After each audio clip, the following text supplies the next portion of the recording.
In the vast deserts of Arabia, where power and pride defined a man, one figure would rise who would forever change the course of human history.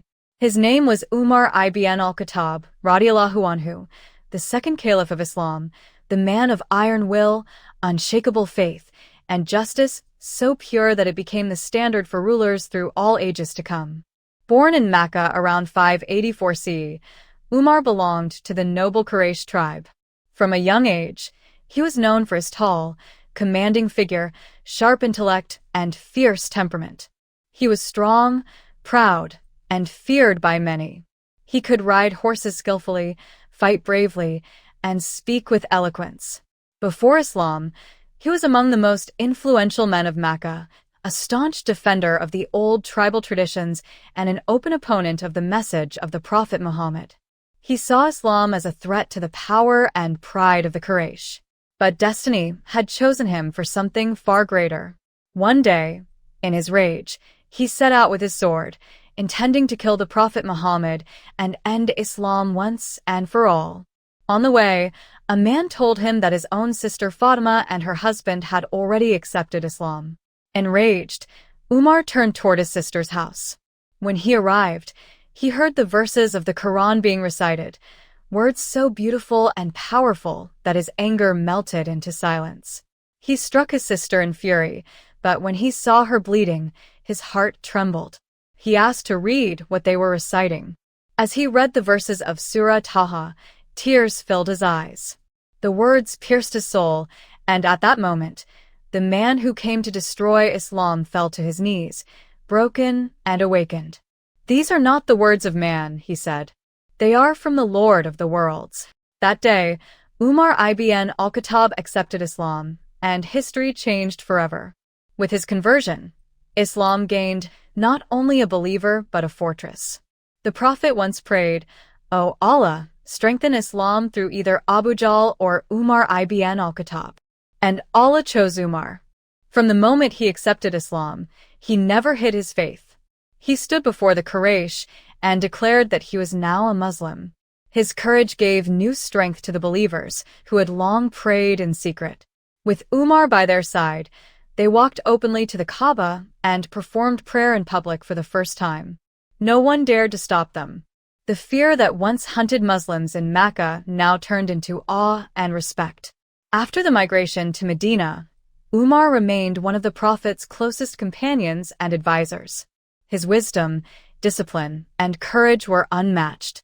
The Prophet often consulted him on important matters, and many verses of the Quran were revealed agreeing with Umar's opinions. His loyalty was absolute, his sense of justice unshakable, and his love for Allah and his messenger boundless. After the death of Abu Bakr as-Siddiq, R.A., the Ummah chose Umar as the second caliph. His rule began in 634 CE, marking one of the greatest eras in Islamic history, an age of justice, expansion, and governance that still inspires the world today. In just 10 years, the Islamic State grew into a vast empire stretching across Arabia, Persia, Syria, Egypt, and beyond. The two greatest empires of that time, the Persians and the Byzantines, both fell before the disciplined and faithful armies led by Umar's command. But his greatness was not in conquest alone. It was in his humility, his fear of Allah, and his compassion for his people. Umar, R.A., established systems that would shape Islamic governance for centuries: the Bait al-Mal, public treasury; the judicial system, police departments, public welfare, and stipends for the poor and needy. He divided the empire into provinces, appointed governors based on merit and piety, and held them accountable for every injustice. His leadership was rooted in service, not power. He would say, "If a mule were to stumble on the road in Iraq, I fear that Allah would ask me why I did not pave the way for it." His sense of responsibility was absolute.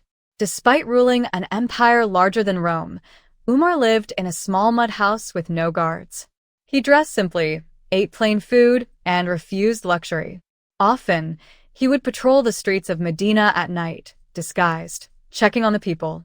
Once, he found a woman boiling stones to calm her hungry children.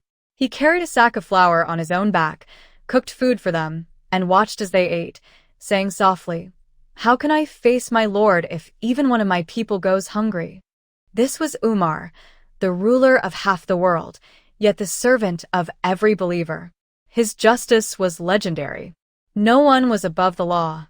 Even governors and generals trembled before his fairness. When an Egyptian complained that the son of the governor had struck him unjustly, Umar summoned them both and handed the whip to the victim, saying, "Strike the son of the noble, for you are both equal in the eyes of justice." The message was clear. No man, no matter how powerful, stood above the law of Allah. During his caliphate, Islam reached the holy city of Jerusalem. When the keys of the city were offered to him, Umar entered humbly, wearing patched clothes, riding a camel. The Christian patriarch was astonished by his simplicity. The ruler of the world had no crown, no army marching beside him, only humility and piety. His name spread across lands as a symbol of justice and mercy. Umar's time also brought challenges, famine, wars, and governance of vast territories, but he faced them with faith and wisdom.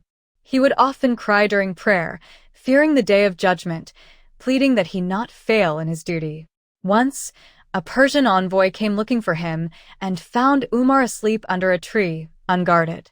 The man whispered, "You rule with justice, Umar, so you sleep in peace." Those words became immortal. In the year 644 CE, during the dawn prayer in Masjid an-Nabawi, Umar ibn Khattab, R.A., was attacked by a Persian slave named Abu Lulu. Wounded deeply, he fell to the ground as the congregation carried him home. As he lay dying, he thanked Allah for allowing him to die as a martyr in the city of the Prophet.